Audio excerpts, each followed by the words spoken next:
Hi, and welcome to today's installment of Camp Coffee Series. And today's installment is French press coffee.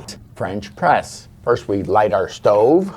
Boom. Our stove today is an Alox spirit burner. Bestegart, I can't pronounce this early in the morning, but Bestegart French press, which I put together in the last video that I did. And if you didn't see that video, you might check right over there. There's two ways to have this on your fire. Right now it's fully assembled and the plunger is up, the filter's down, the water is in. It's 2 cups of water that I'm using. The amount of coffee grounds would be, depending on who's drinking, between 2 to 4 tablespoons of French grounds. We have French coffee, French press, but I'm not a French man. Another alternative to this configuration is I could use just a regular top and put that on top. This comes in handy for other things, like say if I didn't want to take this configuration out and I wanted to cook over this and cook my dinner, because nobody's going to want to get into their French press. Might as well take this out and show you what the French press looks like. There's the French press. It takes a little while for alcohol burners to heat up 2 cups of coffee. So in the meantime, I'm keeping you entertained. If anybody has any questions on coffee or coffee brewing, or, oh, by the way, I forgot. I didn't discuss it on this series, but if anybody wants me to discuss these tea balls, and what some people do is they use these for coffee, and you fill it up with coffee and you put it into your coffee cup. I've tried this and I experimented with it, and I was thinking about doing it for the coffee series. However, when you do coffee with one of these, or with those little packets that they have for coffee, you're going to get a really weak cup of coffee. I've never been able to get a strong cup. Maybe if you brewed it with, actually put this on the fire, that might get you a stronger cup of coffee. But if you take just regular hot water and you pour it into a cup, and then you put one of these things in, I've never been able to get a strong cup of coffee off of that. Yes, I have more than the amount of ways that I've shown you to cook coffee. In our next segment, which will be next week, I will summarize the whole Camp Coffee series and even tell you which one is my favorite. It's actually a toss-up between 2 of them. You might know already. One of the things that I was kind of a little worried about with doing it this way is that this filter and the plunger, this is actually the first time I've done it this way. All the other times I just put it with this top on. The filter plus the plunger might be sucking off some of the heat from the water as it heats up. Let's change things around a bit. We're starting to get steam on the water, which is nice. And we'll put the other pot lid on top. That's a stainless steel pot lid. I think I paid, I know I paid under $10 for it on Amazon.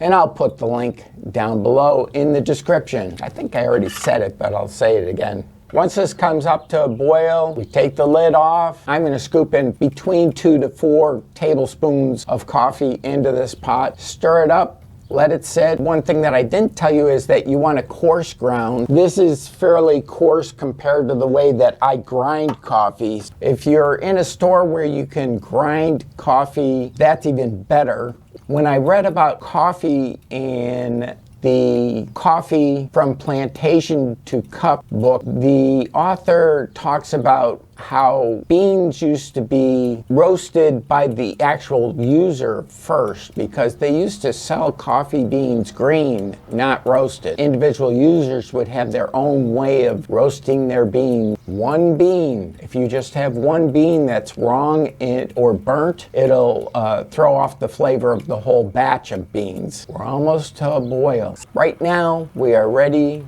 to pour. Our water is up to temperature. It's time to stir in the coffee, and then, while stirring, measure in the coffee, and after that, we wait 4 minutes. So we'll set the timer and make sure that we're up to temperature here. Now we take her off, and we let it sit for just a little bit. We're going to cap our burner. Move that out of the way. Here's the star of the show. The temperature of the water is 1, 2, 3. I changed my mind. I'm going to go with 3 scoops. Because, like I said in the beginning, it's between 2 to 4 scoops. And 3 looks like it's going to do a good job. So we give it a good stir. And we just set the press back in. Put the vent holes in the beginning. All right, and now we're gonna wait on our timer. This titanium press, this actually would work well in your kitchen. How can you break this thing? It's all metal. Whereas the Bodum type of coffee maker, it's glass. I bought this specifically for our series for 2 reasons. 1, because it's a French press, and 2, because also it serves as a camp pot, and it's less expensive than other titanium camp pots the same size. And you get a press, so it's like getting an extra. It's a win-win. We have exactly 2 minutes left, and we are going to be having a delicious French roast coffee. Ah, there we go. Time's up. And we do our French press. This one's a really easy French press. Just press it down, nice and easy, smooth, goes all the way to the bottom. And once it's pressed, you leave the press down, and then we pour our coffee. See, nice dark coffee. I'm gonna have some first, then show it to you. Hope you don't mind. Wow, that's delicious. I just might start using this thing more often. There we go. Nice black coffee.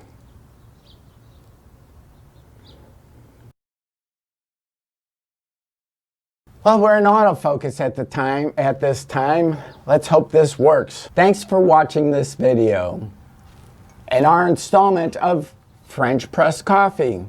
It's delicious. If you like this video, please give me a thumbs up, subscribe, and look for this video. It might be fun to watch also.